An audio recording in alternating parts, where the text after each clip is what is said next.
Shadow of the Erdtree is almost here, but considering the sheer size of the game, many Elden Ring players are wondering, did I do everything I could have done to be ready? Did I finish every quest available, find every piece of information? Well, worry not. Today we'll be going through all of Elden Ring and completing every NPC's questline. Hey everybody, this video is sponsored by Squarespace. But if you don't want to miss a video, why don't you double check that you're subscribed and practice your not missing accuracy by clicking on that like button. Only true gamers can hit the like button. Follow us on Twitch to play the DLC along with us. Just throw us up on monitor 2, you can game on monitor 1. It's like we're playing together. Join the Patreon to support the channel. We're putting in a ton of extra effort to get ready for that DLC, and you'll get some extra videos and the opportunity to vote for what of the DLC stuff you want to see first. But first, let's see all the things the base game has to offer in the most cinematic way possible.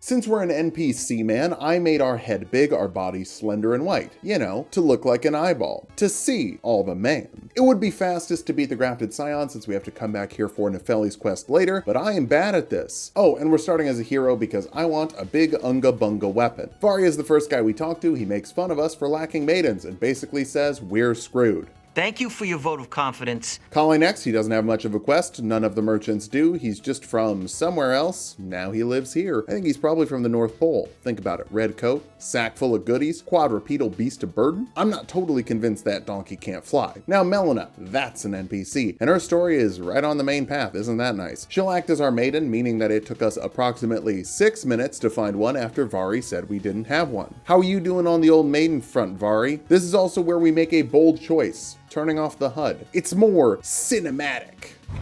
So no HUD. It will also cause some problems, but Bach would never be a problem. He got turned into a bush, and he got bullied for liking sewing. Sewing is cool. If I ever find the people who bullied him, they'll reap what they sowed. Homophone pun. Love those. Rodrika is one of several NPCs you actually have to do slower to do the most of her quest. Meeting her in this shack, she tells you about her friends who have gone to join the Spider, Godric.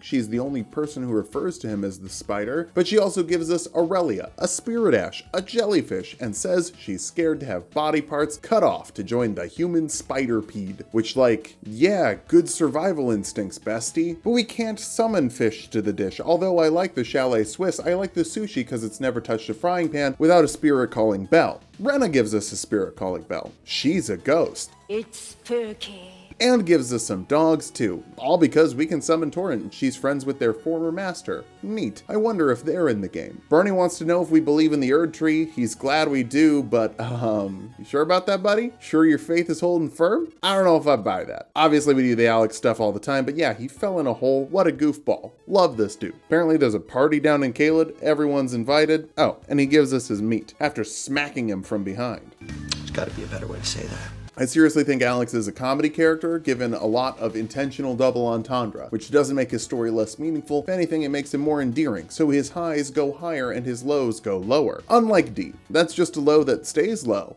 doesn't go higher. I hate this dude. He's all about killing people who live in death, but he's not good at that. You still can. Okay, I can't have him die.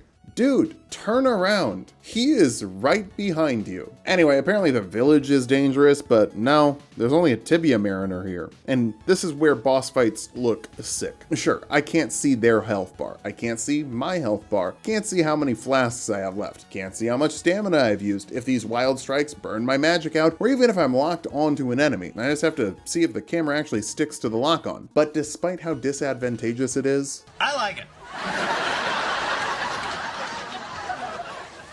Are you kidding? What's not to like? this is so damn cool. And this is just a tibia mariner. Imagine it against a good boss. Beating that gets us a death route and also makes D come to the village so you can talk to him and he'll tell you about the portal behind the Third Church of America. I forgot to do that. Phil Goof, number 1, the first of many. Elden Ring is much more forgiving than other FromSoft games in terms of completing NPC quests, but weirdly, it makes it even easier to miss stuff because it's so forgiving, because it kind of just solves itself by advancing quests anyway. Kenneth Haight is stranded on top of some ruins. Apparently he lost the Victory Royale in Fort Haight. Obviously he doesn't like the car meta. Isn't it fun that I know Fortnite jokes now? I think it is. There seems to be a howling in the Mistwood. I bet Kale knows about that. Yeah, some of the NPC quests are more intuitive than others. I don't know why you would think to come back and talk to Kale when you hear a wolf in the woods. You know, a place where wolves go. Maybe because he has a red hood, he knows about the big blithe wolf. Now this wolf has beef with a dog named Darwell. Jot that down for later. Someone in chat said this is like conducting an orchestra, and yeah, like violins are doing their thing, the timpani has to do rhythm and melody, and if the horns miss their cue again, I swear to God, I'm gonna stretch their neck like a goddamn trombone. Now imagine NPCs in Fort Haight. There are. Currently, I love either dropping near Artemis for an extra squad member or battle Cerberus for the legendary shotgun. Anyway, we fight the Fort Knight and even get the rare soldier armor drop, which is an upgrade from the hero's bralette, I guess? Grab the Dectus one and deliver the news to Kenny. We did it. He's looking for a proper Lord of Limgrave and makes us a knight? Hey dog, couldn't I be a lord? I guess I'll never be royal. Well, he looks happier back in his fort. And also, he's chill with the demi-humans. I'll be honest, Kenneth Haight, I was not familiar with your game. Seems like a hoity-toity guy, but dude doesn't want the throne, doesn't discriminate against the less fortunate. What a guy. Yura is a cosplayer dressing as a samurai when really he's a wuss. There's a dragon on Lake Agil. Wonder what that dragon's name is. Oh well, no time for that now. We have to do one of the other 7 side quests we've started and help Blythe battle Darwell. Between Big Blade's Big Blythe and our axe, poor Bloodhound Knight does not get to move. We finish it off with a big cinematic crit. Blythe gives us a very cool reward. I got a rock. And heads out to the wild blue yonder. Let's see what's up with that lake. Seems like there's a bonfire. Oh God, it's being attacked by a dragon whose name I don't know on Lake Agil. God, what is his name? Couldn't find the Euro summon sign, so I guess we'll just do it solo. I'm assuming we can't live 2 hits, so every time we get hit, I chug. Then he janks up on some ruins and stays there. It's the high ground, I guess. This fight is really good HUDless, so it sucks that he's not cooperating. I've said in previous videos, Erdtree Burial Watchdog was my first boss in Elden Ring, and that's true, but Agil was my first favorite boss. It's such a great entrance. It incorporates the horse. It's a giant dragon that feels insurmountable the first time you see it, when actually it's quite surmountable. Yeah, now he's a bit of a pushover, but I'll always remember my first time I took this guy down. Yura is impressed we beat him. Makes sense, Yura's really weak. There's apparently a church on an island to the west. Catalina? Vare remains unimpressed with us, but tells us all about the guidance of grace. It's nice. If you're new to the game, he tells you, go that way, and that should lead you to talk to Malenia. Then he straight up says, go do Stormvale now, which is probably the most prominent landmark on the horizon. Again, game's super well designed to subtly point you in the direction you need to go, and sometimes it's not all that subtle. Not sure how to get to that island over there. We certainly can't swim, but there's a cave over here, and Bach is inside. He got bullied again? Okay, I won't stand for it. This dude Istvan apparently also hates bullies. We'll summon him. Time to show these bullies who's boss.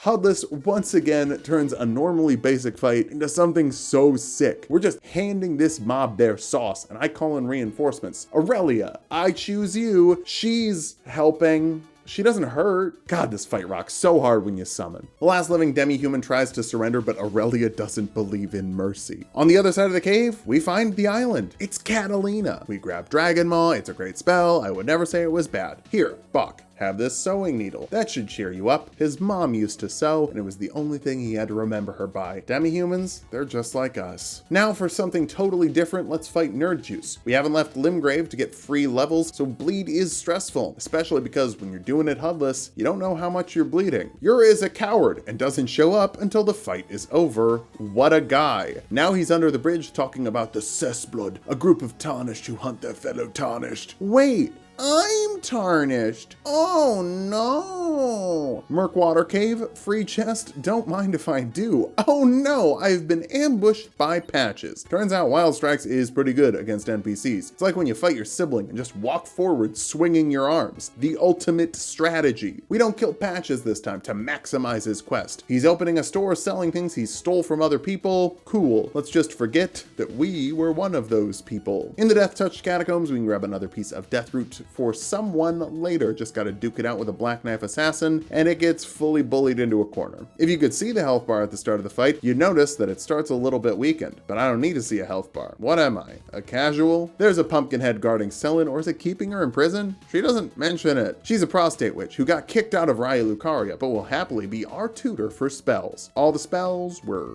gonna use. I will fight Margit with Rajir, summoning is cool, and it makes you bond with the characters more. We get so close to shoving him off the edge, but he literally cannot fall off the edge. That's a bummer. Rajir gets beaten so hard he's gonna die later. Aurelia gets the poison off, and we get the win. Malenia takes us to the round table hold, and oh god, there's a lot of people to talk to here. Kinda wish there was a better way to get around in here, like a scooter or a Segway. And speaking of Segways, this video is sponsored by Squarespace. That's right, gamers, this video is sponsored by Squarespace, and they make designing your own website so easy you can't screw it up. Thanks to Squarespace Blueprint, you just have to pick a professionally designed template and then make changes to make it your own, but with good advice from Squarespace Blueprint. Not Patch's advice that would put you in a metaphorical design hole or a literal physical hole. Squarespace will never push you into a hole. I hope I don't have to clarify that, but it doesn't hurt. Did you know that Squarespace makes it incredibly easy to accept payment from your customers? Credit cards, PayPal, Apple Pay, even Afterpay and ClearPay if you want your customers to be able to buy now and pay later. It's easy to miss some of the NPCs in Elden Ring, but Squarespace makes sure your customers will never miss you, with SEO tools designed to put your website in front of your customers, and making it easy to link your social media to your website. Making your website with Squarespace is so easy. We threw together our website on your work computer in an afternoon as a bit, just to mess with those pesky middle managers. Go to squarespace.com to start your free trial today, and when you're ready to publish, go to squarespace.com/tulokmango and enter offer code tulokmango at checkout for 10% off your first website or domain. Now that Squarespace has helped you design your website, let's get back to helping everyone in the entire world of Elden Ring. We've only just begun. Corrin First, he's actually the longest quest in the game, or at least part of it. The only guy who goes all the way to the Ashen Capital. He says nobody can see the guidance of grace, but dude, you're wearing a blindfold. You know that, right? Gideon Ofnir is a big babbler, doesn't really seem impressed with us, but at least he says we're safe here. It's not like he'd ever sent someone to kill us here, right? You sure about that? Thought I goofed on Dialos' quest, but no, it actually starts here. He's looking for his best friend, a servant named Lanya. If you ever needed to know how wealthy and sad House Hoslow is, Dialos is best friends with an employee. Dude, she can't ever be anything but nice to you. Honestly, love the Ansha quest. He just hits the ellipsis and you're done. Remember when I said I goofed up the D quest? I didn't really. He just tells you about the portal in the Round Table Hold instead of in the village, so scratch one Phil whoopsie off the list. We'll have plenty later. If we go through the portal, we can meet Garank, the Beast Clergyman. Okay, sounds neat. Hugh is making a weapon to kill gods, based, and Fia wants to sap our vigor and give us hugs. She lives in death and, oh god, does D know about this? Whatever, D sucks. I hope he never finds out. That wouldn't end well. Back at Stormvale Castle, this dude Gostok told me about a secret path through the castle that the guards don't know about. Okay, I believe you. It's a great path, but there's a bunch of soldiers who are definitely trying to kill you. Methinks the guards may have, in fact, known about it. In a dark room, we get ambushed by a banished knight. Another meh fight that gets so sick thanks to HUDless display. Not seeing HP really ramps up the drama, too. You don't know how close you are to winning or losing. I love it. We made it out unscathed, grabbing a key so we can avoid the Bombo birdies and talk to Rajir. He's looking for something in the castle, but will also sell us some ashes of war. None of these are good. Just a bit further down on a pile of corpses, we can grab the Chrysalis Memento for Rodrika, then die right after grabbing it Grace because the big dog was bigger than I expected it to be. Nefeli is here, we gotta kill 3 dudes and she just kinda watches. That's cool, that's fine. Then we fight Godric and she gets hard in the paint. We've got an axe, she's got 2 axes. It's 3 axes against 2 because Godric has 2 axes. Until phase 2, during the cutscene, dude rips off a dragon's head and puts it on his hand. Absolutely awesome. One of the coolest moments in the game. Not hard, but it is intimidating the first time you see it. And it is hard the first time you see it. I died to Godric like a lot the first time I played this game. Now we can deliver the memento to Rodrika, and she decides she doesn't want to get her arms and head cut off to be glued onto Godric. Good thinking. Instead, she's gonna go to the round table hold, but now she doesn't know what to do. She was gonna be set of limbs number 19 on a meat Voltron. What do you do when that plan falls through? According to Hugh, she has the same color eyes as the last spirit tuner. So, welcome aboard. That's all the qualifications I need. Roger gives us his sword and lets us know him and Dee used to be pals. Now Dee is a little too racist, and they don't get along anymore. Via tells us more about deathbed companions. She helps people move on to the next place. Then we meet the Two Fingers. They're fingers. They don't talk, but goddamn, the finger lady does. She thinks we should go get all the remembrances and great runes. I mean, yeah, that was the plan. Gideon gives us the lowdown on a few bosses. Godric sucks and is the worst. I knew that. Radon is sick and in Caelid, going bananas. Rykard is up Gelmnir being all dangerous and doing blasphemies. Morgott is in the royal capital, so don't think about him yet. Renala isn't a demigod, but Radagon gave her a great rune when they got married. Neat. Nepheli is in the round table hold. Now she gives us a charm and then heads out to go do adventures. Very cool. Back at Stormvale, Gostock is stomping on Godric's head, and yeah, Godric, you earned this. Here's something we never do. Dropping down the danger path, you can find an ulcerated tree spirit that hits a little bit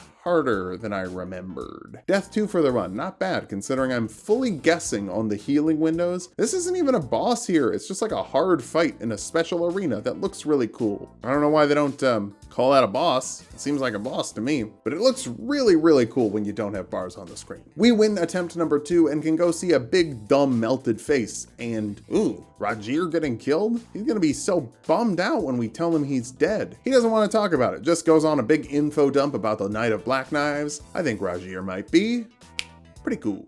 Hugh is praying but doesn't want to talk about it in the workplace. He's probably gonna make a big long video in his truck later saying, I was almost fired for praying, when really we were just like, hey dog, what you talking about? Fia knows some more about the Black Knife Prince that Rogier was talking about. She knows where we could find one to study in Lernia, but we're still so far away from Lernia. Oh god, we haven't left Limgrave. These runs take a lot longer when everyone tells you all the words they know. Alright, let's get out of Limgrave and go to the Weeping Peninsula, which some people just consider more Limgrave. I don't though. It's its own thing. Its own, very similar to Limgrave thing. Irina is here, her dad is in Castle Morn, making references to the final boss of the Poison Swamp of Demon's Holes. All the misbegotten are rising up. She just wants him to leave. Could we tell them about Fortheight? Fortheight would take him? Kennethite's pretty cool. On the way down we get the Turtle Shield. It's like a free talisman that helps us recover our stamina faster. We also grab the Morning Star, but we're not keeping it for long. First I'm grabbing graces and upgrades that only the Weeping Peninsula can give. Sacred Tears, they're nice. Then we're hitting up Morn Tunnel. It's not part of the story, except for, I guess, our story, because if we're an NPC man, we need a more sea-themed weapon. For that, we gotta duke it out with the Scaly Misbegotten. I think that's his name. I don't actually get to see it to confirm. His name could be Francois, and that'd be cool. He gets beaten down pretty quickly. Morning Star is a great weapon. Hammers rule, this one has bleed, but all that isn't as cool as the Rusted Anchor, baby. It's a great axe that does piercing damage, and it's probably just a meme weapon, right?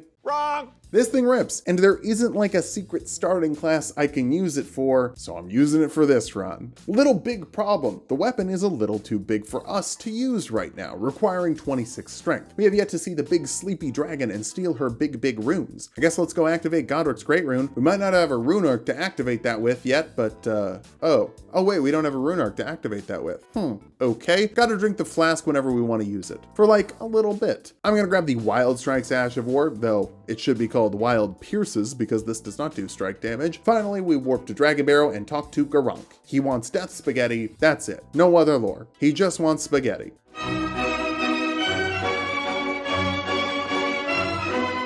Fort Ferroth has another piece of the Dectus medallion, but I'll be real, I'm mostly just here to beat down the big dragon after one more thing. None of our Limgrave quests will be cut off anymore if we go somewhere else. It's why we had to unopen our open world. I'm not region locking, I don't want to, it's too many rules and I don't want to pay attention to them. That's just what we had to do for these NPCs. We're heading into the abandoned cave to fight the Clean Rot Knights, and as we summon Aurelia, we get impaled and rotted. And we can't see our health, and then the knight literally does not stop blocking.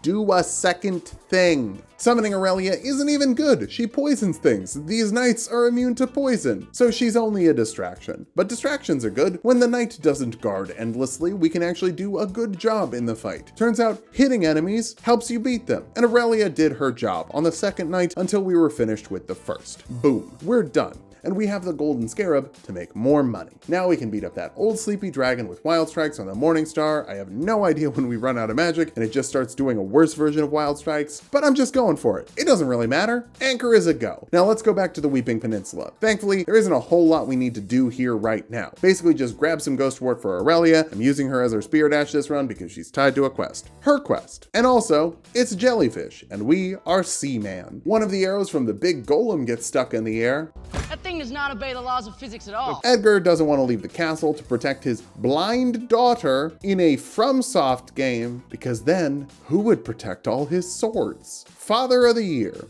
Okay, let's go pick up a sword so you can go be a decent parent. Hey, at least he'll help us for the Leo the Misbegotten. She's not really that hard, but it looks really cool. I love this arena. Now, if only Edgar loved Irina, am I right?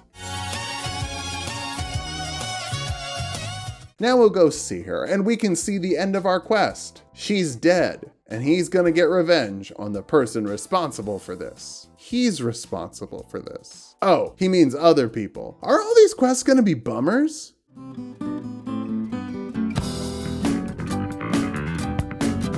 At least we're ready to hit up Lernia, grabbing a grape on the way out. This is weird. We're kind of playing the game you would normally play it the first time, and it's so nostalgic to walk out of Stormvale thinking that Limgrave must be a majority of the game, and then, no. Welcome to Open World 2. It's Lernia. We're greeted with a familiar face, Hyetta. Wait, why does she look so familiar? Oh, right, from the Vike run. She wants those delicious grapes, and we're happy to share. You know who else would love grapes? Babish. Or I'm sorry, Thops. I've never seen them both in the same room. He was outside Raya Lucaria when they threw the wards up, so he didn't get to finish his schooling. Sad. Also, he admits the spells he sells are bad. I wish the other people could admit the things they like just aren't that good. You know, like me with the HUDless gameplay. It's bad, but it looks nice, so I like it. I'm not gonna tell you it makes you better at the game, I just think it's neat. Lernia's big lake presents another problem. No compass, and boy, everything kind of looks the same here. I'm able to find 2 fingers in the hole, and they even fit a grape in here without bursting it. That's why you use oil pots, gamers. Hyetta is already hungry for another one, but to be fair, who eats a grape? Like, God, you know what sounds good? One singular grape. Hey, kill him with kindness. That's literally what 90% of these NPC quests are. Run errands, be nice, until people die. Good news, Dialos found Lanya. Bad news, she died. Say the line, Dialos.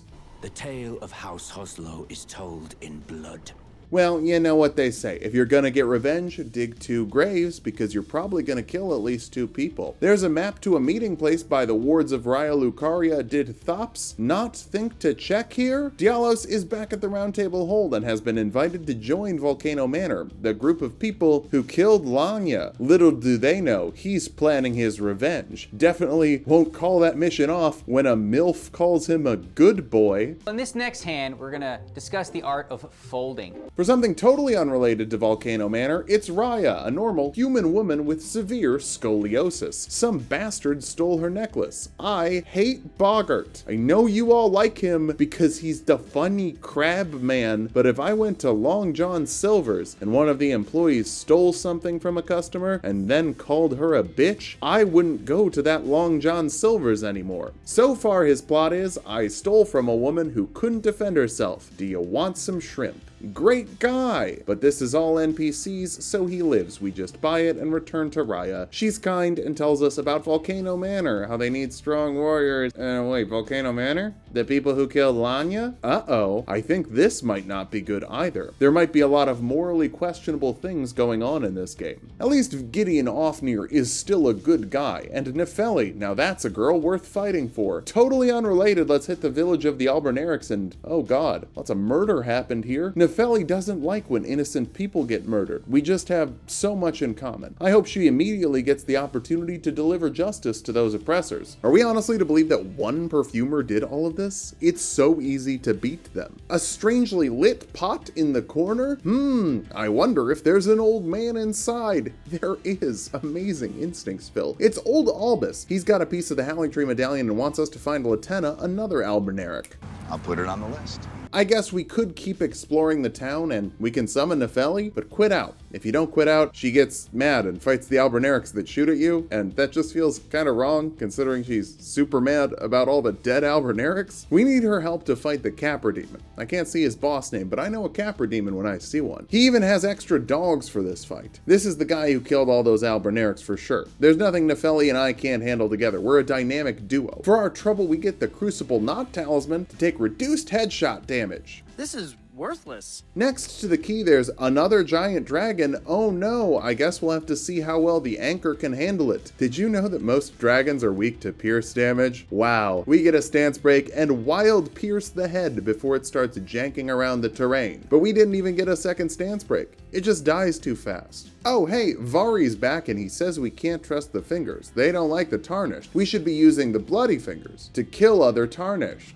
Okay, I believe you. I just need a little break at this restful shack. Oh, what? Revenger's shack? Oh no! Edgar wants revenge on us for telling him his daughter was in danger when she was? Whatever. R.I.P. to Father of the Year. That's our last grape. Let's bring it back to the beginning. Remember when the grafted scion was too strong for us? Well, after a little warpy through the 4 belfries, we get our Revenger. It's just to pick up the birds for Nefeli later. She loves birds, and we love her. This big old giant Iji tells us not to go into the manor. There's a super deadly trap there.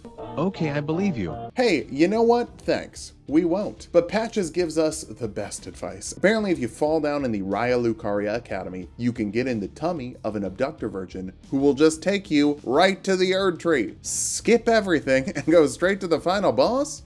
Okay, I believe you. As we go back to the round table hold, everything's dark. Ensha is attacking us. Oh no, it turns out Gideon was lying to us. How could this happen? He's such a good guy. At least he gives us some advice finding the other medallion piece. Find an Alberneric woman. I was already doing that, buddy. Nefeli is sad in the basement and we can't give her a bird yet. I goofed here, but it's not a big goof, lowercase g goof. We'll fix it later. Hayata gets her last grape and we find out they were human eyes? Oh my god, I am so sorry. I had no idea. I am sure this is gonna scar you for life. Oh, she wants more?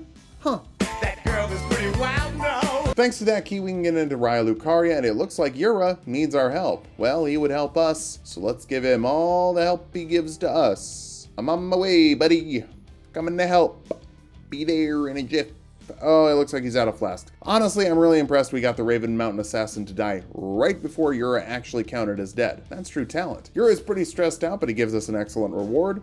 I got it wrong. There's one last bloody finger for him to hunt. Well, as long as you don't count us, because we just got those bloody fingers from Vari. It's Eleonora. He seems to have feelings for her. Conflicted feelings, even. She's so dangerous. If we ever see her, just run, but like, Yura's the one saying that? And he's kind of, you know, weak? Like if Nefeli said to watch out, I'd believe it, but not Yura. Hey, Hayata is at the Bellum Church and wants a special grape from someone who's been touched by frenzy. Okay, do you want fries and a drink too? The frenzied flame are all the way down in the sewers. Even if this frenzy tower is just up the road, I don't think we're gonna be able to find someone. Okay, well maybe in the frenzied flame village. Yeah, it's Vike, and my plan to trade with Wildstrike doesn't work. We died. Ugh, fine, we'll try and dodge when he attacks, whatever. She really loves that grape, and there is something so nice about cooking food for someone and knowing they love it. The lakeside crystal cave is where we can find the Elberneric woman, but we got washed by the Bloodhound Knight. Oh, we took fall damage, and I didn't notice. Right, and we were drinking the blue flask instead of the red. God, not knowing which flask is on screen is not great. Latenna is on the other side, she trusts us, and I set the controller down on my leg, which hit her with a heavy attack.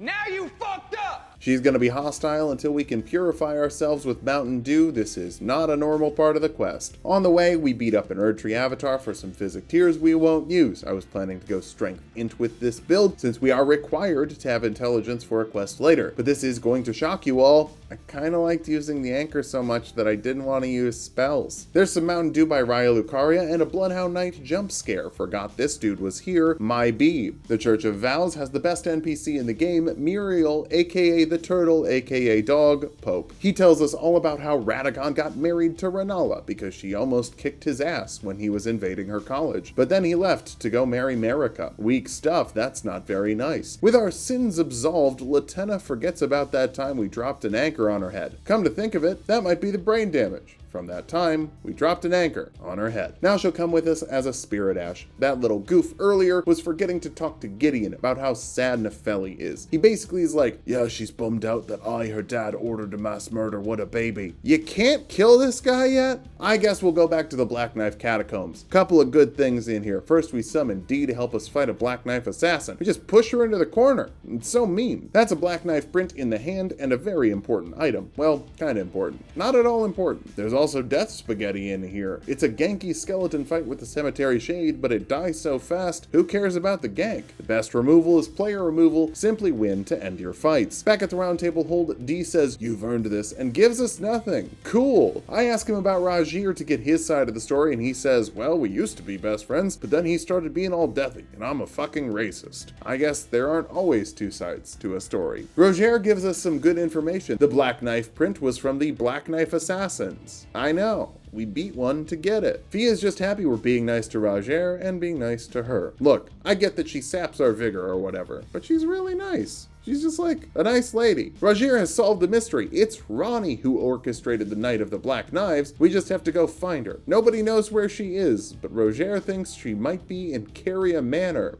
the house of the Carians, which Ronnie is one of. Did nobody check there? That's stupid. Oh, Roger also confirms people who live in death did nothing wrong. They're just a little dead. D is confirmed racist. I know E.G. said it would be dangerous to approach the manor, but we've got to try. For Roger and Fia. I just kept going straight. I'm still just going straight. I'm not even steering. So that's it? That was nothing. Did E.G. lie? This game's lore would be a lot easier to understand if half the characters weren't just lying to you all the time. Loretta was the #1 strongest build we've ever done, but this one stinks. Just hit her with the anchor. There's some ruins nearby, a room full of creepy dead bodies. Oh my god, who could have done this? This is sick. We have to get to the bottom of it. Oh, it was Selvis. He literally left a sign saying, Selvis's crime room. Do not touch my crimes. Also, he has a sullen puppet. I know her. Oh no. Up Ronnie's rise, you'll never guess who we find. It's Ronnie. She was at her house. Let's play the interrogation carefully. Or just accuse her of orchestrating the Night of Black Knives, killing her half-brother and starting the Shattering War. To be fair, that works. She confesses. Also, she killed her own body and is now a ghost and also doesn't have the curse mark that Fia needs. She also doesn't want to tell us where it is. Let's coordinate with Roger. He thinks maybe we should be a vassal of Ronnie. Roger, I love you, buddy, but it's kind of clear your only interactions with women are deathbed companions. Hey, decriminalize and legalize deathbed companions, but dude's gotta understand that a deathbed companion is not a normal interaction with a woman. She has to be nice to you. She's sapping your vigor. Worth a shot, though. Let's see if we can serve Ronnie and she will actually take us on to work with her. She does. How desperate is she? Let's meet the team, I guess. Selvis is a weird creep who only speaks in ominous phrases. Okay, she's pretty desperate then. Blythe is the coolest guy to work with. He's going to Nokron. And important information, E.G. admits the trap on Caria Manor sucks, and it's just a ruse to keep people away from the manor. It sucks intentionally. It's just meant to look scary so commoners don't show up. After bringing the good news to Roger, he gets so excited he passes out. Hopefully he wakes up soon. Bach has moved to Bellum Highway and he's sad because he thinks we're altering garments without him. Hell no, buddy. That's our thing we do together. Let's ride down to the Saoirse Ronan River and meet up with Blythe. He will not handle the Minotaurs attacking him, so that's our job. Apparently he can't find Nokron, but he thinks Celavis might know the way. Oh no. Oh, I just realized we have to do the Celavis quest this time. I know what I have to do, but I don't know if I have the strength to do it. Here's an idea, let's go do anything else. The Great Jar kinda has a quest. You have to beat 3 NPCs in a fight, or alternatively...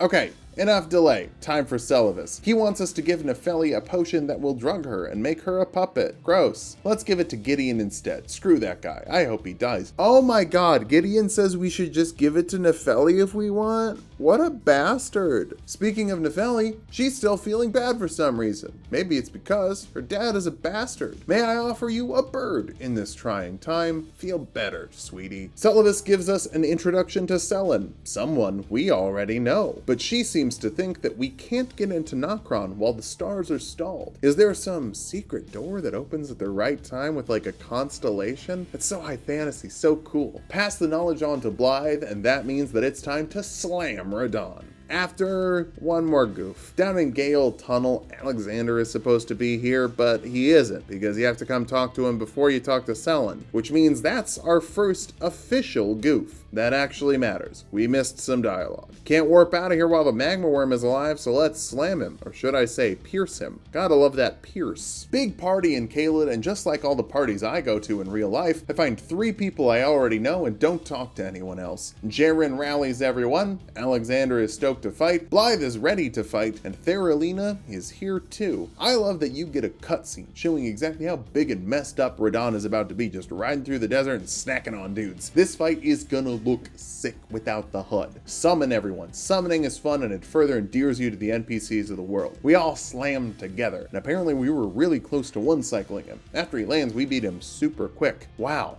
The stars are moving. I bet that will open up that magic door, and oh my god, we nuked Limgrave.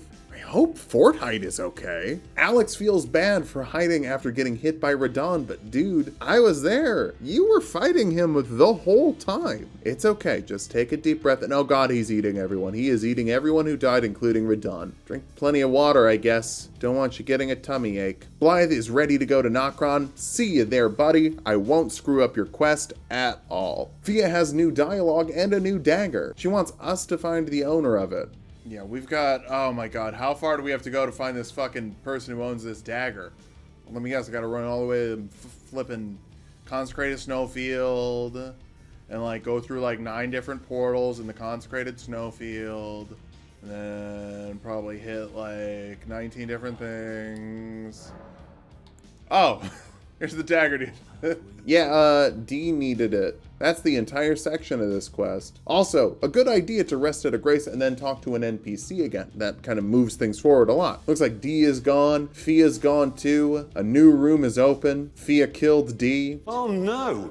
Anyway. Oh, also, literally none of Rajir or Fia's quest matters to beating Fia's quest. If you burn down the Erdtree, she just goes to the final piece of her quest, like it all happened off screen. That's what I mean when I say these quests are more forgiving, but they're easier to miss because of that. Speaking of, there's another NPC quest that would just advance itself if we don't advance it. For that, we need the lube pot recipe from this guy in the Saoirse Ronan Riverwell. We need melted mushrooms, and there are some right here. Convenient. Oh shoot, we also need some pots. Thank God Kale sells pot. I knew I liked him. On our way to help Alex out, there's another Tibia Manor that will drop some death spaghetti, so let's do that. At least we get some fantastic spells from that beast man. Actually, they're fine. Alexander is looking down on Jarburg, or as John from chat suggested, Jargaritaville. Good joke, John. Hopefully this is a good enough citing of sources for you, but also it inspired me to make a little something. Wasting away again in Jargaritaville.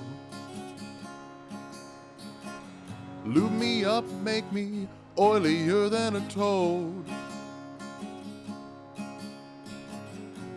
Smack me from behind with something firm once or twice, and I know I'll slip out of the hole.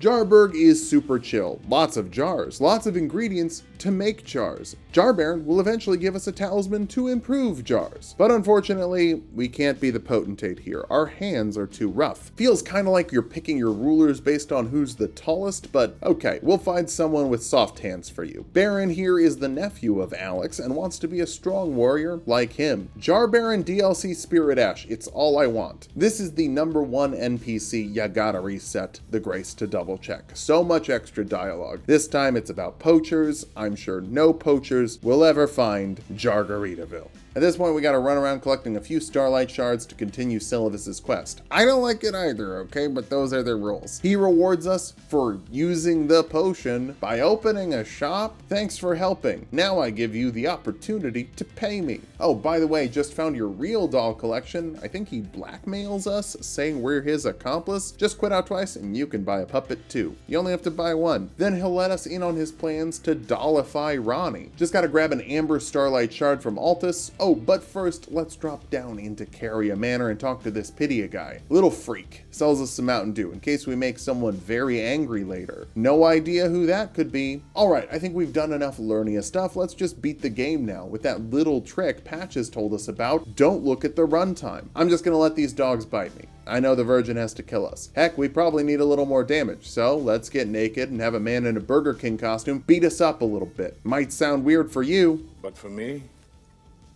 it was Tuesday. Alright, Virgin, eat me. Time for the final boss. The fuck?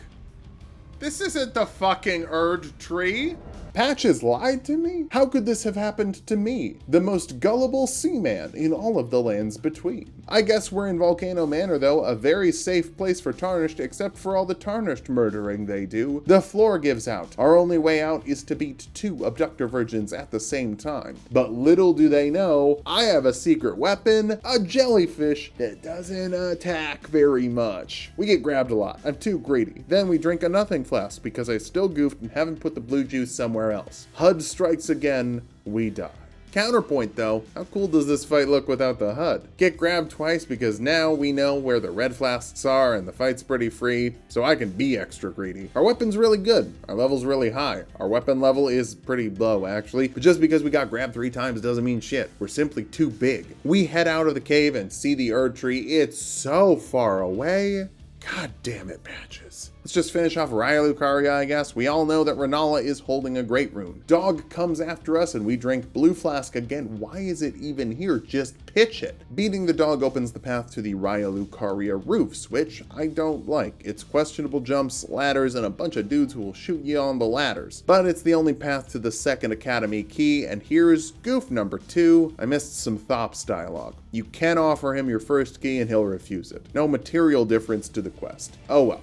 Raindrop, drop top, giving the key to Thops. Now he can go back and finish his studies. Oh no, he died! Whoops. Renala has to die for some quests, so once we knock her down, it's time to pierce wildly. Great time to take your hand off the controller and drink some water. This is one of the weirdest fights without a HUD. I might actually say I don't like this one, and I think this is the only one I don't like. It's just too empty and uneasy. At the end of the fight, she says she misses Ronnie. That's wild. But she's alive. That's great. And clutching that egg. Lernia the Lake's done. We've got to be pretty close to beating the game. Oh god, that was just the second level. I got a donkey who's wonky and I live in the swamp. If you're feeling this, ogre, let me hear you stop. Caelid starts on the town of Horsery with Gowry. He's a piece of crap, but he does want to help someone nice for selfish reasons. Millicent is sick. If we can find a needle that'll fix her up, he'll tell us the secret of Celia. Apparently it's somewhere in the swamp. Maybe Commander O'Neill knows where it is. We'll summon Pollyanna though. It seems like there's going to be a lot of people in the fight. It would help to have someone who's used to doing stuff with crowds. This is another great one for HUDless. Super cool arena, 3 pals going hard against an army. I really think HUDless shines the most in a gank fight. It gives off real climactic battle feeling, which is nice because in my opinion, the worst fights in this game are the gank fights. That's not true. Rykard's the worst fight. Anyway, Gowry doesn't have a grace. I've complained about it before, but I'll do it again. Like, you have to come back here so many times just just move the understair grace to his shack. It would be just as close to Salia. There is even a stake of Marika in Salia if you die there. Oh my god. He gives the secret of Salia, which is light the torches and you get to go uphill. Or, and hear me out, we could just fall down from the dragon barrel. The needle is fixed, we can go fix up Millicent. She's in so much pain. When a stranger says, hey, stick this needle in your chest, she's like,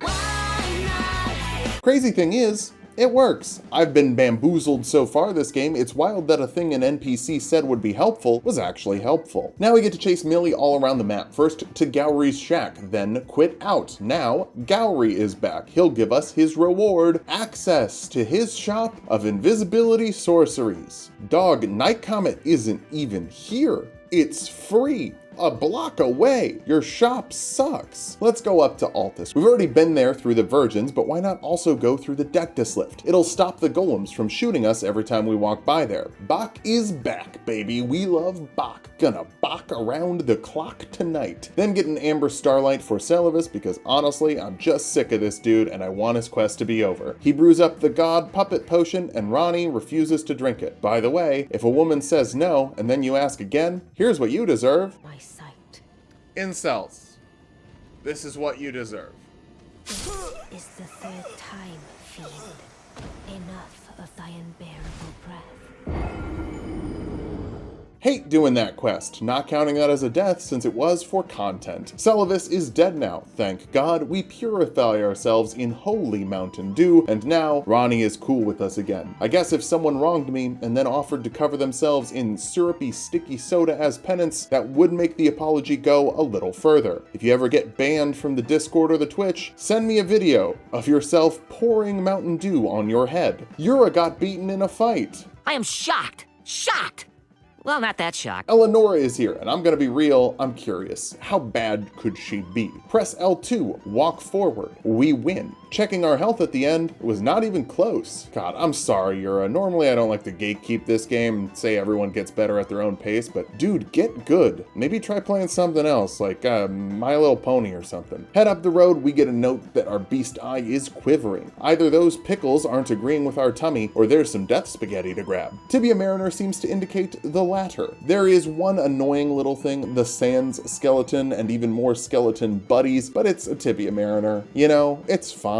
Oh boy, it's another magma worm. This one is close to a place where you talk to Alex. Weird coincidence, because the one you get the Moondale from is also right next to a place you talk to Alex. Not where we talk to Alex, because I screwed that up, remember, Phil goofs, but still, it's weird. This one can stand up, that's not a huge issue, just hang out by the dragon's delicate underbelly and wildly pierce. Alex is taking a bath in lava. I've heard it's great for your skin. Good thing he's fireproof. We just covered him in oil. He gives us a jar helmet and he says he's gonna try and head up some lofty peaks to the mountain. Must be a DLC area. Surely there isn't much game left in this game. I could beat the demi-human queen to talk to Azur, or we could just skip it and rest at the Grace. Great dialogue here. He says nothing and gives us Comet Azur, the most overrated spell in the game. Shit works against 6 bosses? Maybe? And requires a boatload of setup. Saying the spell is good is like saying Exodia's left foot is a good card. It's not. It's part of a combo piece that's really good, but really hard to actually complete in a real game. Gelmir Hero's Grave makes our beast eye quiver, and it's very twitchy when it comes to landing the chariot. We get it first try, king shit. Then we get to fight another red wolf. I think this boss is really easy to apologize for how miserable the rest of the dungeon is. Even more death spaghetti acquired, we can't get any more until we hit the mountaintops of the giants, that DLC area Alex was talking about. Comet Azur might not be a good spell, but we can use it to flex on Selen, and that is funny. She wants to start a whole quest meeting her teachers, getting her back into Raya Lucaria, and getting revenge on the Carians. I'm sure that will work out great for her. Lusat is somewhere near Celia. Why not try jumping into the random wall of a mountain? This quest is less intuitive than some. He's all the way at the bottom, gives us Stars of Ruin, a spell I really used to like. Then they nerfed the shit out of it, now it's pretty bad. We don't have to fight the Crystallians with Rot, but it will let us warp out. Probably would have been faster to walk, but I'm no coward. Bring Stars of Ruin back to Selen, now she wants us to go rip her heart out in the Weeping Peninsula. This is goof number 3. You gotta talk to Jaren in Redmane Castle before you do this, otherwise he automatically advances his quest. Basically, here's what you missed. Jaren says, thanks for helping with Radon, now I'm gonna hunt some witches. And then he comes to the Weeping Peninsula, like he does now. He's thrilled that someone ripped Selen's heart out, but is worried she might have another body somewhere else. Wait a minute! in it. Remember that doll in Celivis's chamber? I wonder if we could put a heart in there. If you love all this heart-ripping gameplay, stick around when we finally play Kingdom Hearts. Selen and Jaren are fighting, so I asked Aaron, the dude who commissioned this run, thanks again by the way, who should die? He said, Jaren. Great decision. Let's watch Selen try to win with spells though. It's so funny. Jaren presses circle a little bit to get in her face with the greatsword, and then she can't do anything. Thankfully, none of the bosses run as fast as Jaren, and thus spellcasting is a good and strong playstyle that makes the game super easy. Selen has won her war against the Carians by fighting Jaren, who isn't a Carian. She is now the #1 girl boss of Raya Lucaria. She gives us a knife to celebrate. Wait, this isn't a knife. This is a gun. All of the professors she loved will be transferred back to Raya Lucaria. Happy ending for her, but unhappy ending for Renala, who I guess got kicked out. Oh, she's back. Wait, where's Selen?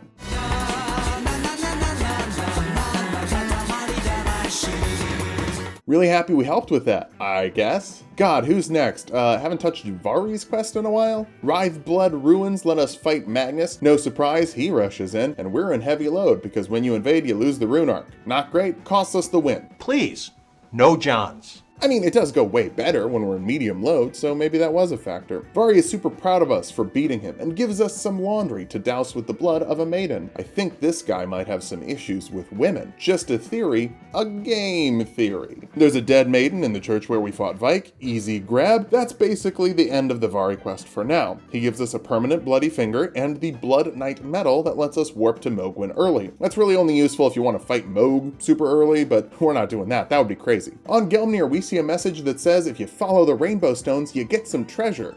Okay, I believe you. Then Patches shows up and shoves us down a hole. Fool me once, shame on you. If fool me, we can't get fooled again. He says we're never going to make it to Volcano Manor, but wait, we were invited. Raya, take us home. Back to Volcano Manor where everything is good. Definitely not here to get revenge for Dialos' friend Lanya. Tanith wants us to join and sure girl, we'll rise against the Erdtree. It's so easy to get the keys to the house. A ghost wants us to kill a serpent that ate Praetor Rykard. Oh no, was that because he blasphemed? I was told it just gave you hairy palms. Good to see Raya here, and then Bernie, does your faith hold firm in the Erdtree, is here too. Seems like your faith didn't hold all that firm, buddy. Dialos is also here. I'm sure he's about to kill everyone. No, Tanith called him a good boy, and he immediately signed up to work for her. Come on, man, that's just like sad. Apparently he has soft hands though. Is that potentate potential? Tanith gives us a letter to go kill our fellow Tarnished, and the first target is Istvan? Wait, he helped us bully the bullies that bullied Bach. Obviously my heart isn't in it because we died. Mostly because I thought we could L2 tank through all his damage. Just goes to show, Eleanor's fine. It worked there. Turns out that trying a little bit is a great strategy. You just have to avoid some of his attacks and heal sometimes. Still feel bad though. That guy seemed nice. We'll wear his armor as a tribute to him. And because it's really good, and it's called the Scaled set. Like scales on a fish. For our Seaman. Tanith rewards us for our assassination with Magma Shot sorceries. Oh boy. Thanks. Hey, Patches is here and he wants to be friends now. Okay, I believe you. Why wouldn't we trust Patches? Bernie explains more about the recusants of Volcano Manor, and I'll be real, I don't see the difference between a recusant and a bloody finger. Seems like they do the same thing. Raya hears some funny sounds sometimes, that's wild. Anyway, touch a Grayson, whoa, she's a snake? But she's also like, don't worry, I know I'm a snake, but this is a totally normal house with no secrets. My mom told me it's a normal house, so trust me. Okay, I believe you. There's a secret passage that leads to an entire town? I'm shocked. Let's talk to Tanith about her daughter being a snake, and she says, yeah, please be nice to her. Yeah, I'm not gonna be mean to her just because she's a snake. She's a nice lady. You'd have to be a real dick to be mean to Raya. If someone was mean to Raya, I would hate that dude. I love snakes. Finally, Patches gives us a letter for a job we're supposed to do. It says letter to Patches, but hey, Okay, I believe you. Brief detour for some fast levels. Let's bonk Grail with our big piercing anchor. It's worth a lot of runes and should be pretty easy. It also looks rad as hell without the HUD on. Super easy fight. We just gotta break the stance once, wildly pierce the head, get a crit, and hit a couple more times. It's a bit hard to tell how long that pickle's gonna last because there isn't an icon in the top left, but the timer's 3 minutes. I can just look at the stream time to know how long it's on without seeing the icon. Also, there's a little golden glow around us as we're fighting the putrid avatar. far. Get a little greedy to get things done on time, but we managed to do it and can crank that endurance up to where the scale's set. Hey Phil, remember when you said there was a quest that required 37 intelligence? Now you fucked up! And we still can't even get the pants on, even with the great Jarsenal charm. Now to finish the Patch's assassination quest, we have to finish off the ruin-strewn Oedipus, my favorite mother trucking level in the game. Also, the third path to Altus, which means we do all 3 paths to Altus this run. So efficient, even if we're not at the royal capital yet. And the video is already quite long, but it could be longer. Good lord, the twin maidens like to yap. Queen Marika, she's the one with the Elden Ring or whatever, the 2 fingers want us to go there or whatever. Okay, yeah, was already doing that. You might wonder why I'm just summarizing all of the dialogue. That's because this is a 17-hour run. That's longer than the last 3 runs combined. And a bunch of that is just NPCs yapping. I'm sure some of you want an 18-hour video, but we've already got an even dumber, longer video coming next week than this video. It's not longer than 18 hours. So let's just go level up the jellyfish with some grave gloveworts, then level up the anchor, because remember when I said we weren't gonna fight Mohg early?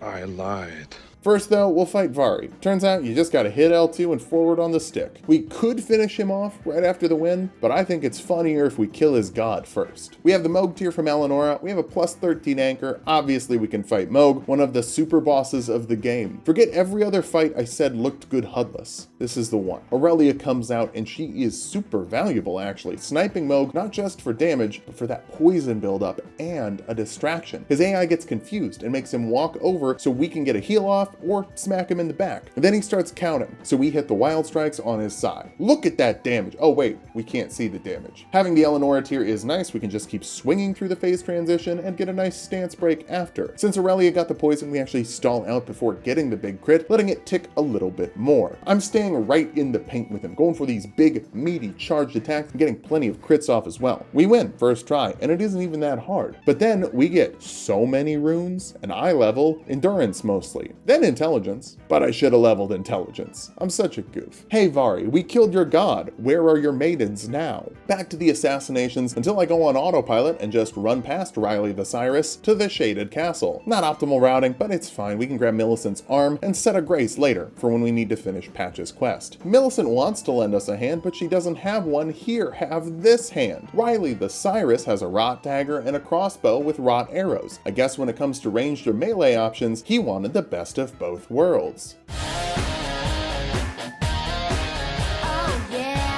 Back to the ruin-strewn Oedipus, you can summon Boggart for the magma worm Makar. I knew you could summon Tragoth, the dude is a bro, happy we had him for Radon too, but I didn't know about Boggart. 3 dudes fighting a giant dragon in a great arena. What's better than this? Guys being dudes. Once Makar is cleared out, we can fight Tragoth? Oh no, he's cool. Biggest, heaviest armor set in the game, heaviest weapon in the game, and the funniest dash of war with the butt bomb. Oh no, he is a secret starting class since you can go grab the giant crusher early. That run would be miserable. You basically need 100 endurance to lift his shit. RIP to a real one though. Turn in the Riley quest with Tannis. She really wants Rykard to destroy the Erdtree. Does she not know he got gobbled by a snake? Seems confusing. Turn in the Tragoth quest with Patches. He promises to turn it into Tanith. I don't know why we couldn't just turn it into Tanith, but he says he'll do it. Check in with Raya. She saw a big snake running around the house, and are there mirrors in here? I don't want to say she's dumb, but maybe she's a little simple and could get confused by her own reflection. Oh shoot, forgot to get the reward from Patches. It's a magma whip, one of the better whips, which is like being one of the better elective surgeries without anesthesia. I ran through the rest of Volcano Manor town, picking up the Alberneric staff for dumb reasons. We don't have to talk about it, we don't use it. Godskin Noble should be pretty fun. We don't have anything particularly strong for this fight. His pierce resistance is pretty good, but we just beat Mohg, so like, you know, it's just a Godskin Noble. That's 31 bosses. I'd say our average all remembrances is like 33-ish. I'm not doing the math on that, but this is a lot higher level than we normally are for this fight. Apparently Raya has not moved to her second location in the manor. This is where it should become pretty obvious Dog wasn't using a guide. This is all off the dome, and that's why I've made all the goofs. The whopping 2 goofs so far? Korn has moved to Altus. He's looking for Gold Mask. Wow, where could he be? I wonder what would happen if I went through this portal on a bridge 30 feet away from you. It's Gold Mask. Wow. Corn, please remove your blindfold. Beating the Godskin Noble gave me a taste for Godskin flesh. Let's boogie up the Windmill Village and summon Millicent to give us a hand against the Apostle. It's super cool that she has the ducky dance on a Shamshir. I'm not jealous at all. Maybe there will be a scarab with an Ash of War in the shadows of the Erdtree. It's so tempting to kill her for the Millicent prosthesis, but we'll just talk instead. Time to share the good news about Goldmask with Corn. Just walk a little bit further. He's so impressed by Goldmask's ability to stand and point. You could make a religion out of this. As we head to Boggart, someone starts talking shit. It's Margit again? Well, get rocked again, dork. This better be the last we see of you. Boggart has opened up a shrimp franchise in Altus and tells us about the Dung Eater and how he murdered his roommate. Oh my god, they were roommates. Remember that time a nuke hit Limgrave? It landed right next to Fortite, but Ken must have ducked and covered because seems fine. There's a big hole though. I love going into holes. For whatever reason, I'm compelled to remove my weapon before walking into this room. Wow, it's a fight against a guy dressed just like me, but he doesn't have a weapon? What a coincidence. The Regal Ancestor Spirit isn't tied to any quest, but it is a remembrance boss, and come to think of it, the only remembrance boss not tied to any quest. Anyway, I decide we can bonk the moose. This is another one that's super heightened by the lack of a HUD. Why can I hear the music better? You know how like when you're looking for a specific address while you're driving, you turn the radio down? We all do that, right? I think this is like the inverse of that. D is dead, but his brother is unfortunately alive and very much like him. Here, have his armor and help us fight the Valiant Gargoyles, which, look really cool without the HUD. I think some of the worst bosses have the coolest arenas, almost to just compensate for how stinky the fight is. Like these waterfalls, it's cool. This is a cool arena. Now we can ride the coffin up the waterfall. Whee! I love a fast lift hill on a coaster. Less talk, more rock, you know what I'm saying? Wow, these roots are so deep. It's wild to imagine their depths. Pop the ants and we can go fight Fia's champs. Roger is the second one, and RIP dude, we love you. Then Lionel, one of our friends from the Radon fight. Do we have to kill all of our friends this run? I guess. A really important, not important thing, grab the glintstone wet blade to make the anchor cold. We finally remembered to start investing in intelligence, and a cold anchor will benefit from that. Down to Nokron, where's Blythe? He said he'd be here.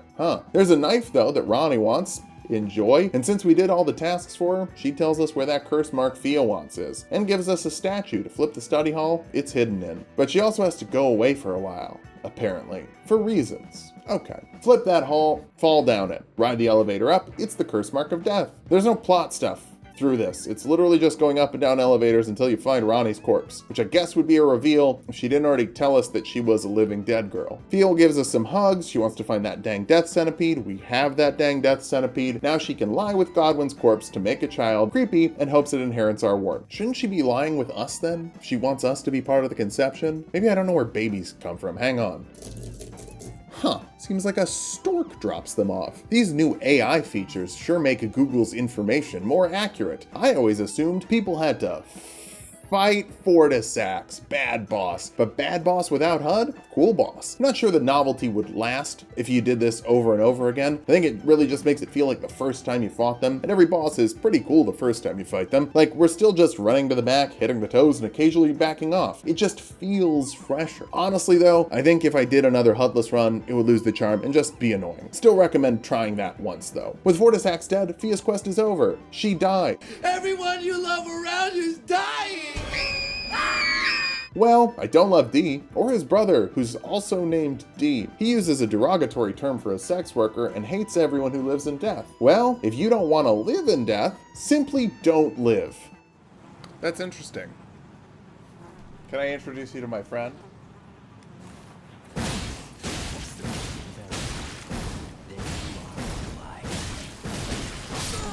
Nice poise. I only regret that Fia got to kill your brother instead of me, you absolute chud. That cutscene where you ride down the waterfall is really cool, but after the coffin plummets, just kind of cuts off. I did some data mining and actually found the cutscene they removed for when you land in the Incel River main.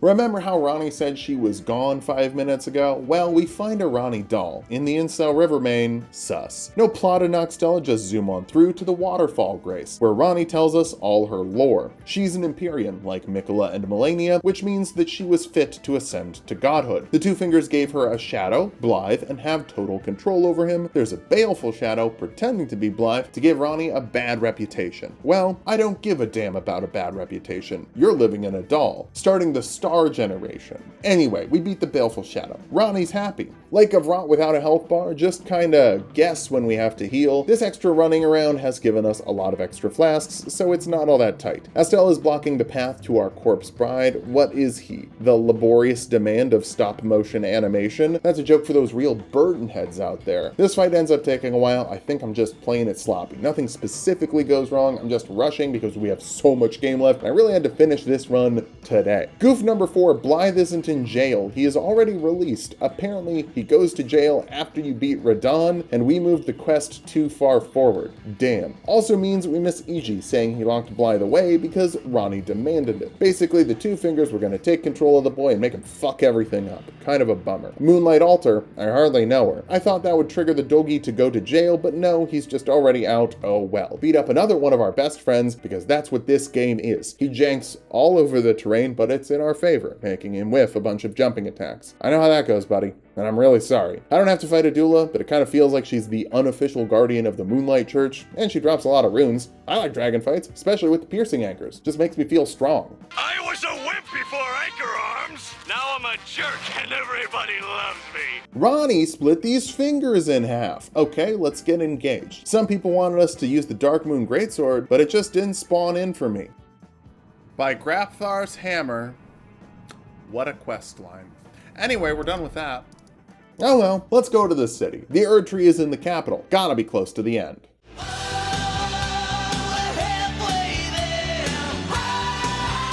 After warping through the portal in the Fia room, we're in the royal capital finally. Bach is here to greet us, but we can't give him the golden needle without some remembrance armor. Didn't realize that, we'll fix it later. On our way down, we grab a seedbed curse for the dung eater and battle it out with an Erdtree avatar. It's an Erdtree avatar. Super easy. Many story paths have opened now, including Bernie's path. There's some dudes he wants to assassinate in the royal capital. Dialos has his post-nut clarity and realizes that maybe joining Volcano Manor after swearing vengeance on Volcano Manor for killing Lanya was not the best way to get vengeance for Lanya, who was killed by Volcano Manor. Well, I know a great job for you in Jargaritaville. In the fortified manor, Bernie and I get to work. There's a mage and a guy with a greatsword. I bully the mage because, come on, you know why. It's funny. Bernie rewards us with another magma sorcery. God, imagine turning against your own kind, hunting the tarnished for magma sorceries. At least the Mogwarp gives you a Lord's rune for free. Jeepers. Vibes of the Recusants? Very cool. Love every character in Volcano Manor. Actual rewards of the Recusants? Butt cheeks. I grabbed the Radon armor specifically to give Bach that golden needle, and he wants to call us Lord because he believes in us so hard, he thinks it's inevitable that we're going to become the Elden Lord. I swear to God, if the Bach quest ends with him going feral or something, I will find Miyazaki and ask him to change it like it's a video game. It's not food, water, and shelter. The solution is actually pretty simple. Blunt even. One could say James Blunt. With a prattling pate from the Hermit Village, we can get one happy ending in this goddamn game. Bach thinks he's too ugly and wants to try using a larval tear to respec into hotness. But here's the thing. You're beautiful. These pates apparently sound like demi-humans, and he thinks he heard his mom say he's beautiful. He's not gonna respect, which is good, because it literally kills him. Miyazaki, you tried to pull a sneaky, but my beautiful little Bach buddy is living today. I don't have to fight these Grave Warden duelists, but come on, I gotta see how cool it looks HUDless. The answer is, pretty cool. Time to fight Godfrey. Sure, Aurelia can't poison him, but she's helping. Kind of. Mostly not, but it's fine. Morgott next. This goddamn dude won't leave us alone. We can bring in Melina, that's great. She has spells we can't get, that's less great. I bet they're in the DLC. Or the tree is just doing a blessing of the Erdtree thing. They cut the animation for the player version, maybe. Either or. We do make the 3-minute timer, obviously. This anchor rips. But alas, the Erdtree is covered in thorns, so we have to go to the mountaintops of the giants. Thou shalt get sidetracked by bullshit every goddamn time. Hey, speaking of, Goldmask and Korn are trying to figure out who Radagon is, because Marika is a god and then Radagon just showed up. Seems sus. Well, with a little digging, game, we can get the Golden Order Principle Prayer Book, learn Law of Regression from Korn, then buy a casting seal. We have enough intelligence to cast it as long as we put on Selen's head, then do a little TikTok dance in front of a statue and reveal Radagon is Marika. What a twist! Oh boy, you know it would be fun doing some quests that kinda don't work. First one is on me. I talked to Korn instead of Goldmask. You have to tell Goldmask that Radagon is Marika, and I did it. Next one is actually kind of broke. It's been broke for a while, and they never really fixed it. Kenneth Height is supposed to advance after you beat Morgoth. So is Nefeli. They're both supposed to be in the Godric arena, and they aren't. Let's go talk to Goldmask. Do that right. Korn reads the information from the fingers. Such an intuitive quest. At least we can T-pose now. Korn's having some second thoughts because Goldmask is like, maybe the Golden Order stuff is kinda sus? And no one should question the Golden Order. Everything they do is good. Now for Sewer, just dive on in, and don't forget the jail key from the Dung Eater. He threatens to kill us and defile our corpse, but after we show him we have a seedbed curse, he offers to kill us and defile our corpse. Which way, Western Dung Eater man? Then go all the way to the bottom of the sewer so we can summon him to help us with Moog. You might think that NPC summons don't count towards the quest. Technically, they don't, but it makes me feel a lot more connected to the characters and the world. Like, I've hung out with my dung out. Come on. This Moog is easier. We don't use status effects, so its immunity is irrelevant. It's pretty cool that even with a bleed weapon, Dung Eater still super carries his own weight in this fight, mostly because of the roar debuff. Ultimate gravity puzzle, we have to fall with style. I don't even mess it up once. Dung is nice enough to leave a note telling me he's in the capital outskirts. Hey, that's where Boggart is. It'd be really funny if he died. I hate him. Hey look, he died. That's really funny. I hate him. It's also where the crab fights the Dung Eater for you. All we gotta do is get him to hit the Deathblight vape one time and done. Get crabbed, crap man. Anyway, back at the bottom of the sewer, Hayato tells us to drop trow if we want to get fingered in a hot way.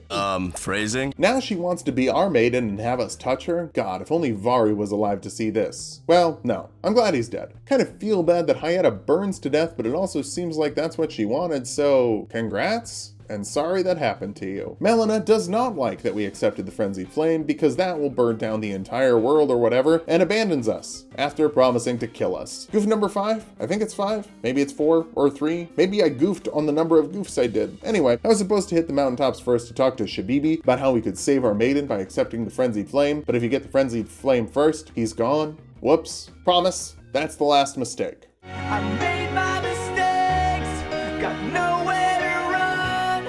4 Biden lands. Damn, we made it pretty far into the video, and I noticed some incel adjacent attitudes while streaming this run. So like, remember that feminism is about equality, and providing more opportunity and equity for women is a good thing. If you don't like women having independence because that means they don't want to date you, that's an L. Big old L. If you don't want women to have independence because they beat you out of a job, L. That's an L. Get good, scrub, improve yourself, and don't blame women being given some opportunity. Still less opportunity than men, like look at who's running the majority of companies and governments, you absolute chuds. The men's rights movement is designed to isolate you into a community where the only friendships and opinions are those of other isolated men. They make you a weird asshole, so everyone treats you like a weird asshole, and they can say, hey, isn't everyone mean to you? Everyone's mean to you because you're a weird asshole. Except the joy of women get to be people and have more friends. Also realize that anytime you refer to women as females, huge red flag. Speaking of females, Millicent helps us with the Blackblade Kindred. Not necessary to our quest, but she offered a hand, so we'll take a hand. It's almost as though we helped a woman and she was happy to help us later. Kindness is generally reciprocal, removing a need for transactional kindness. Anyway, Shabibi is gone because I goofed. I already explained that. At least we have a new bell bearing with which to level up the anchor. With new areas unlocked, Gideon has new info that we can tell him. We let him know where Moog is, and he thinks Moog's good to chill in Moogwyn. We killed him. He's not chilling, he's dead. He thinks that Ronnie is dead. We're engaged to her. Malenia and Mikola are somewhere. Oh hey, we know Mikola is in Moog's room. Dog, what does Gideon actually know? Mr. All-Knowing is sure not knowing a whole gosh dang lot right now. Here's a hack to fix the Nefeli and Ken quest. You gotta touch the throne, then run back and rest at the Grace outside the Godric arena. Why does that work? I don't know. Nefeli's the Lady of Limgrave and rewards us for helping her. I got a rock.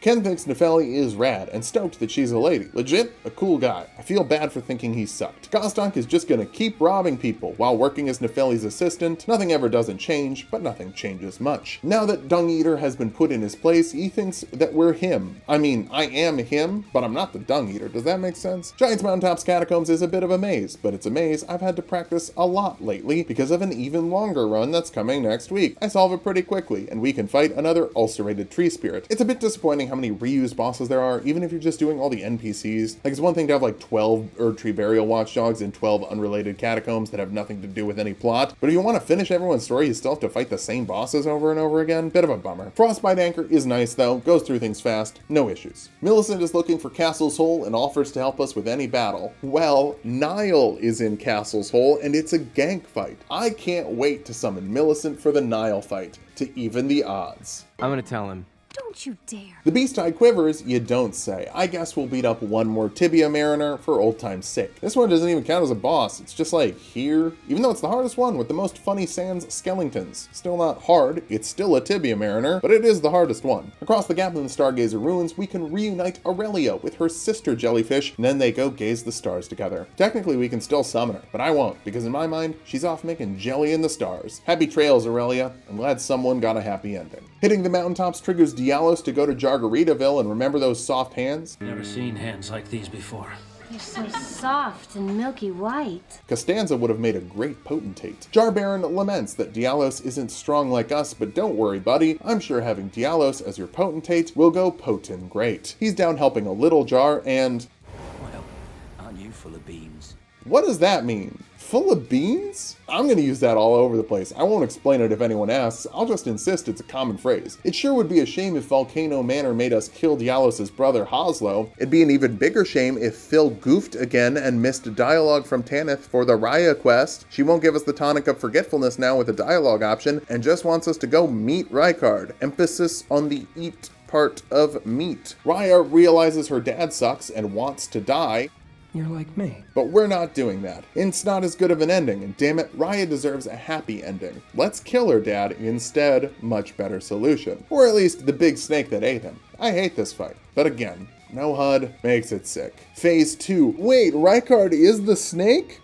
What a twist! So much of this makes sense now. Hell phase begins, and I just wanted to show off how good it looks. It does look cool. The fight always looks cool, even if I don't have fun with it. But today it looks so good that I kind of do have fun with it. Love that. I love having fun. Tanith isn't mad that we beat Rykard, just disappointed he wasn't strong enough to beat us. She leaves the tonic of forgetfulness, which is good, but we missed the dialogue where she offers it to make Raya forget her dad sucks. That's not the way to heal, though. You gotta appreciate how far you've made it despite having a deadbeat dad, realize that's cool of you, but still accept and mourn a relationship that could have been strong and you never got to experience. That trauma shaped your personality, and you can choose which parts of yourself you still love and work to change responses you're not happy with. Raya. I'm talking to Raya. Korn's up the mountaintops and wishes he could forget Goldmask is questioning whether the Golden Order is truly perfect, but won't take our forget juice. Probably also should give him the forget juice, but like, I like Raya. I don't like Korn, the character. Love the food. It's yummy. It's got the grease. Rykard's death activates a bunch of stuff, so let's beat up Elimer of the Briar in the Shaded Castle. Once he's dead, Patches can move into there and continue his quest. Everyone at Volcano Manor is packing up and moving out. Turns out, cults aren't as culty without their leader, even if that leader was a giant snake who wanted to eat God. Patches is near death in the Shaded Castle. His only wish is to give Tanith the dancer castanets. You feel that he really cares for her. Even if he's not the most morally upstanding guy, he's still filled with complicated emotions. Alright, we'll deliver them. Tanith is eating Rykard. I'm sorry to interrupt, but here,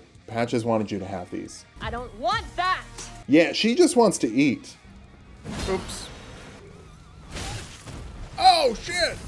Yeah, it turns out Tanith's knight doesn't like us bonking her with an anchor. It's a Crucible Knight fight, this time with Fire Breath. That doesn't really matter, the only issue is the stab that hates healing. These dudes do not like you to be hydrated. With Tanith dead, Patches returns to Murkwater Cave and attacks until he realizes, wait, that's my boy. We love to see character growth. Patches gets to live. We won't tell him about Tanith. That'd probably bum him out. To really get things going, we have to hit the castle's hole. Millicent, where are you? Whatever, we don't need any help. No Aurelia, no Millicent, no problem. Just get in there, take out both the ads, and get in there with the anchor. It's not like Nile does a lot of damage with his stomp that can headshot you into a shockwave, right? Fuck, first time we've died in a while. You know, Gideon gave us a recipe to make Mikola branches, so let's use them. It's plot stuff, and we can turn Niall's men against him. Not that they were the problem last time, I just got greedy and forgot to heal. But this time, I managed my greed, and I remembered to heal. That's the last Erdtree medallion piece, so we can drop down into the consecrated snowfield, baby. One last piece of death spaghetti is locked behind a stray mimic tier. The best spaghetti is free spaghetti. Riveting, hold down L2 gameplay right here. Garonk, here you go. Give me that. Oh no, we have to fight Garonk until we hit him like 3 times. I'm joking. I'm joking. After he gets all the death spaghetti, he fades away. Oh no, he died! As is tradition, we're heading for the liturgical town, grabbing the grace, and then avoiding the Kappa Cannoneer. Magic the Gathering fans know what I'm talking about. It's a turtle with cannons. We summon Latenna by the big Alberneric. She's really grateful. Technically, she says she'll fight with us for the rest of time, which is cool, and means that plot-wise I wouldn't feel bad about summoning her, but like, I don't want to level her up. Run's already a little too long. Latenna's a fun spirit ash, no shade to her. You just kinda don't need it. Now we'll do the liturgical town and the Erdtree. There isn't plot here, just yada yada yada. Of course, we make that second swag jump. Wait, this is the first swag jump. We haven't beaten the fire giant yet. Weird routing. Loretta again, but this one can be frostbitten. The other one couldn't, but we also didn't have frostbite on the anchor yet. It's good. It makes all of our hits hit harder after it pops. Does some extra oomph right away for good measure. Horse Gal doesn't have the best stance resistance. We kind of just stun lock her. It's not very nice. I realized we have to beat the ulcerated tree spirit in the rock pond and came up with the best solution on short notice: meteorite staff and rock sling. We haven't leveled up another casting seal, so it'd probably be more optimal run if we just did a night comet thing. But to be fair, so would every run. Night comet's just pretty busted. First time we get knocked off. That's annoying. But the next time we mix the 20% damage buff from the jellyfish shield with a 30% damage buff from the staff to make our rocks do fine damage. It's fine. Still takes 4 full minutes. It'll allow us to help Millicent. Aaron commissioned the run. He said help. Thanks again, Aaron. Oh wait, we have to talk to her in the prayer room. Millicent says she's related to Malenia, but doesn't know how. I'm gonna say third cousin. Sure. Now there's 4 Millicent sisters and 1 Millicent and 1 us. That means we have to get greedy enough to beat them before they kill Millicent, but not too greedy so that we die. These don't take rune arcs away when you lose though, so I don't count them as deaths. This is its own special weird challenge, and we can do it over and over and over again. It's honestly just a lottery to see if the other NPCs will cooperate, both Millicent, who's on our side, and all the sisters, who are on the other side. Eventually they do. Then Millicent is injured and going to die. She takes the needle out to give to Malenia. Then you reload the area, and she's dead. Another quest, another dead friend. Gowry can live, but he can also die, and it turns out he was just using Millicent to be an avatar of Rot, didn't actually care about her beyond that, so we're gonna kill him. Raya realizes we won't kill her, because I only kill mean people. We could give her the forget juice, but I want her to go live her life and get some proper closure. She leaves us a nice letter, saying she wants to go figure herself out. Please put Raya in the DLC, let her kick Mesmer's ass. There's also another seedbed curse here, which means we only need to get 1 from Elphael, not both. Should save us a little bit of time. Then we just gotta deliver them to him and eat up, buddy.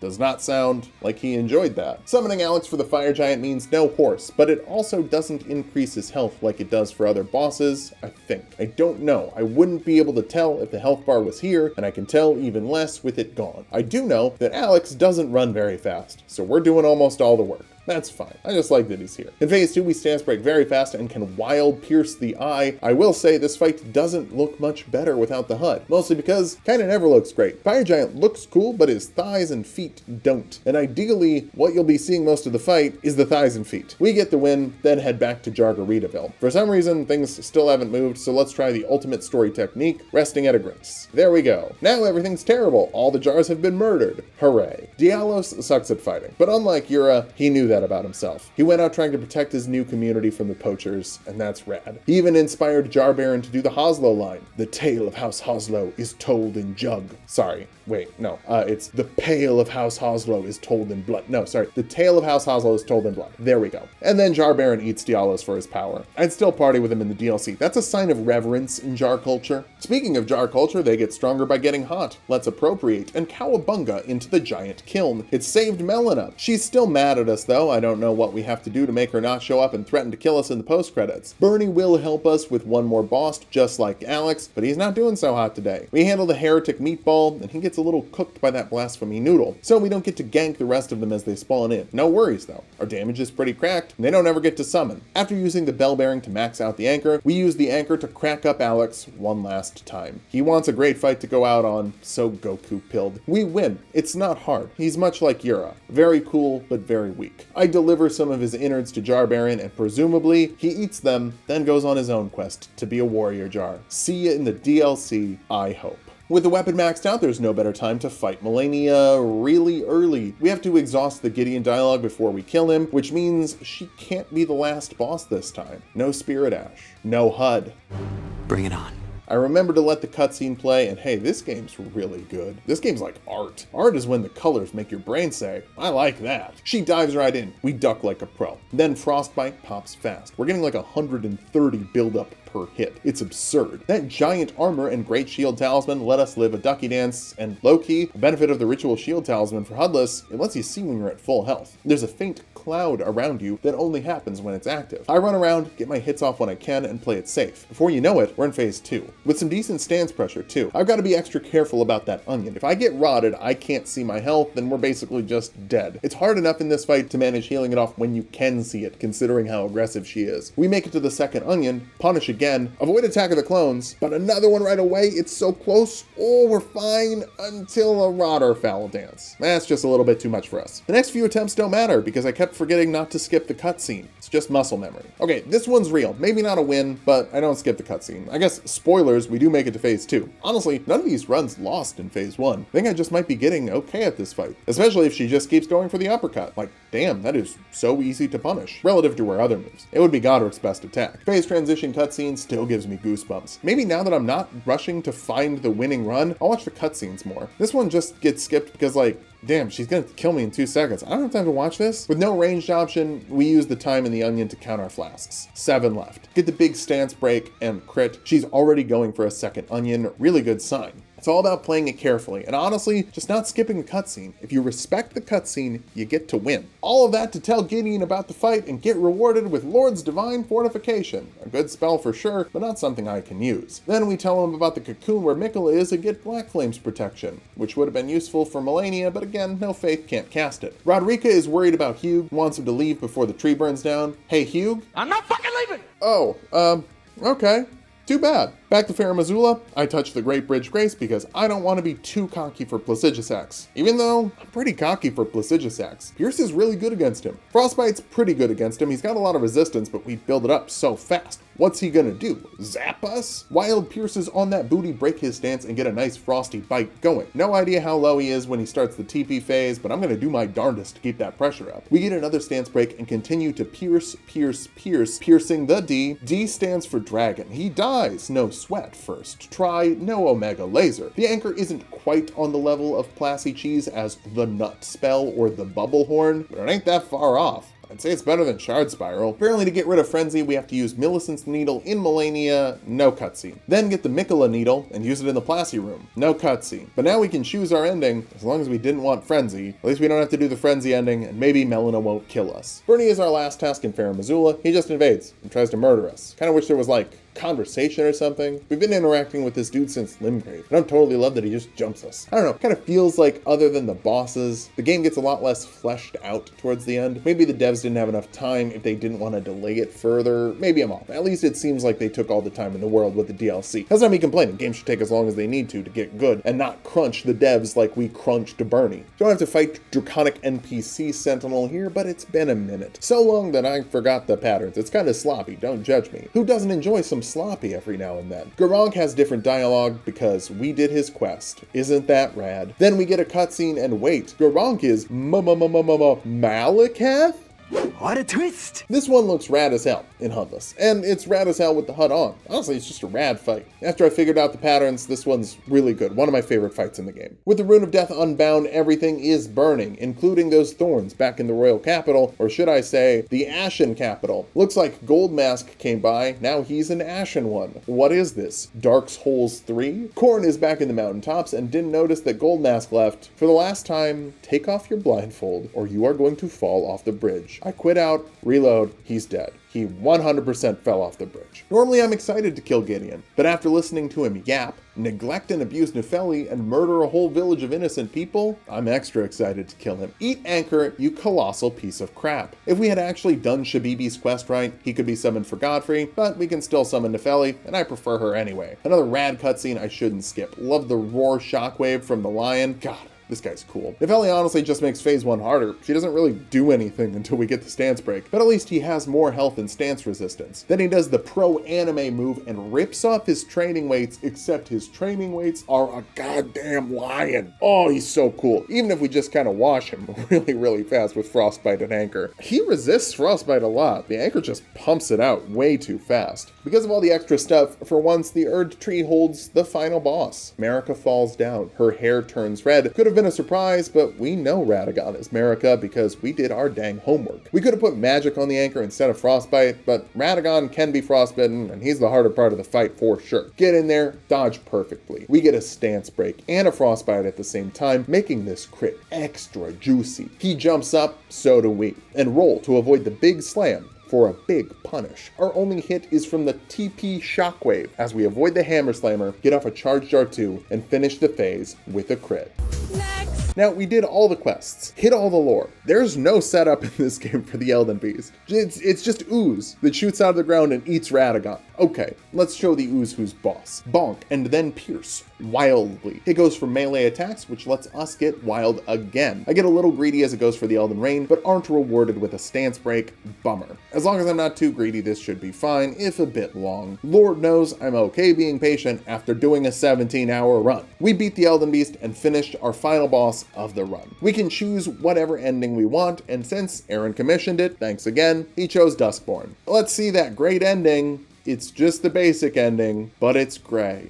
The credits are the one scene we skip. It looks like we beat 56 bosses in 17 hours and 4 minutes, but only died 10 times. This is a weird one, because it does great in 2 of our 3 categories we measure. Boss to death ratio, fantastic. Average time to die, fantastic. But it's one of the worst in category 3, average time to beat a boss. It ends up being a bit behind Malenia in the ranking, and I'd say that's fitting. This was a really fun run. Getting to choose my own loadout instead of being a specific person lets us unga some bunga, and with a great unga bunga weapon. Big armor makes HUDless not kill us, at least not as often. And god dang did it look pretty. But honestly, talking to everyone is kind of boring. It's cool to learn the lore, the voice acting is great, the writing is great, but everyone talks really slow. It's easier to digest with a quick video explaining the lore. That's why we all love Vati. Hopefully you're ready for the DLC now, and hopefully some of these stories will continue into the DLC, and hopefully we get more great characters in the DLC. I guess there's only one way to NPC what happens. Thanks for watching. If you liked the video, subscribe for more. We're doing the DLC as soon as it's out. Join the Patreon to support the channel and watch the rest of the commissioned videos. They're all up here. And Aaron and others have commissioned some funky stuff. If you want to see us do all these runs live, follow us on Twitch. That's where we do it.